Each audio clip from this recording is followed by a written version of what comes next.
I'm not ashamed to speak it loud that I hail from one of the poorest states of the country, Odisha, which has multiple resources to make each and every person of the state wealthy enough.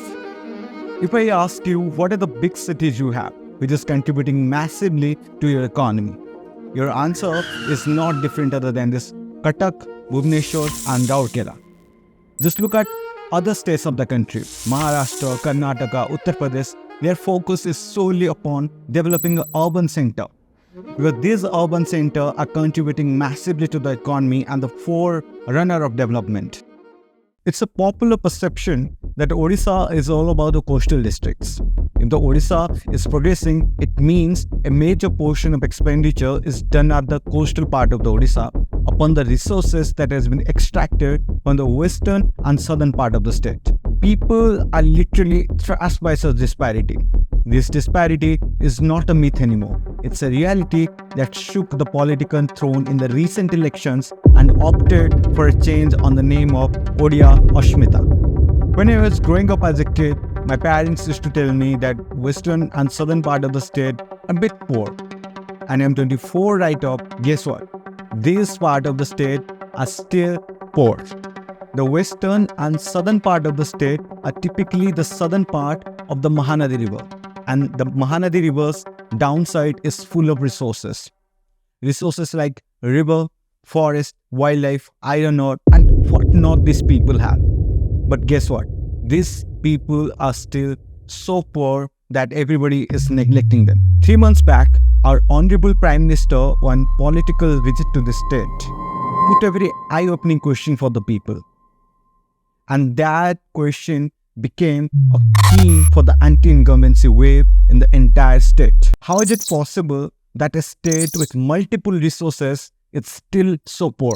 The answer to our Honorable Prime Minister's question is very simple. The dirty, slow politics we have. Despite having thousands of mining ores, still Odisha is begging for financial assistance to the central government. It's so horrible condition in the state that the politicians, the esteemed politicians of the state, were just focused upon to make a career out of politics. Their sole priority was to establish a political empire. 20 years of political laziness of the people of the state cost them a rapid development.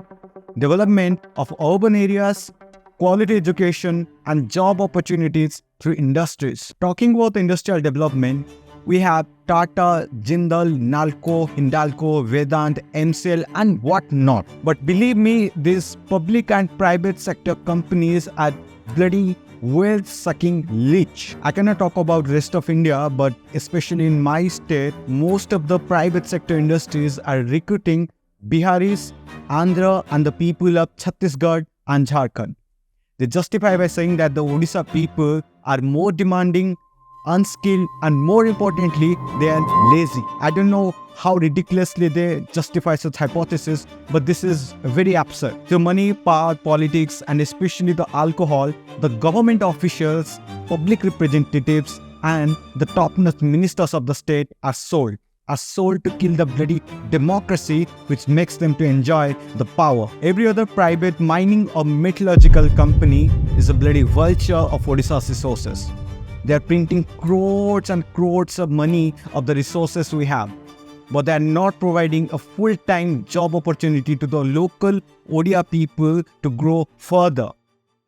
Very subjective thing whether the companies are providing job opportunities to the local people or not. It's up to the top management of this company. But one thing, is it justified that these companies on the name of development can literally disturb the ecology? No. Majority of the Odisha's industries are polluting how?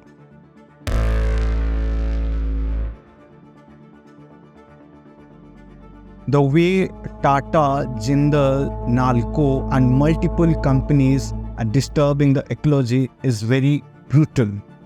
Sooner or later, the people will be suffering from multiple heart and lungs diseases like bronchitis and asthma. Can I expect that these companies would divert their CSR fund to compensate the health damages out of pollution? No, they won't do that.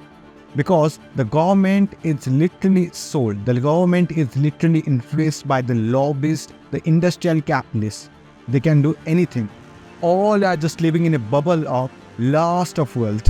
In the last 20 years, 57,000 hectares of forest land was diverted for the non-forest purposes. 50 to 60% of the land was just engaged for the mining and industrial development. Its impact is very horrible on our wildlife. There is a declining population of major keystone species in this state. Elephant, tiger, gharial crocodile, everybody is just facing a declining population. It is surprising to know that we have just 30 tigers left in this state. Talking about Karnataka and Maharashtra, where more than 450 tigers are still living. Historically, Odisha's king used to be called as the Gajapati. It means the Lord of Elephant Army. But believe me, the way industries have developed in the Mahanadi corridor, the elephant is not able to move from north to south and vice versa. So that the genetic pool is quite restricted and we cannot expect a good breed of elephant in the future. Elephant is a long-ranging animal. They can travel up to 25 kilometers a day. Just because of the highways, railways, industries and minings, their movement is restricted and that's impacting for a non-natural death, which is a major cause of declining population of elephant in the state. At the end, I just want to tell that our resources, wildlife and forests are not mere tools for economic gain. They are integral to our culture and spirituality. In Odisha, we honor and worship them as divine. To say we are lazy or politically inactive is not only unfair but also a gross misrepresentation of our rich heritage and values.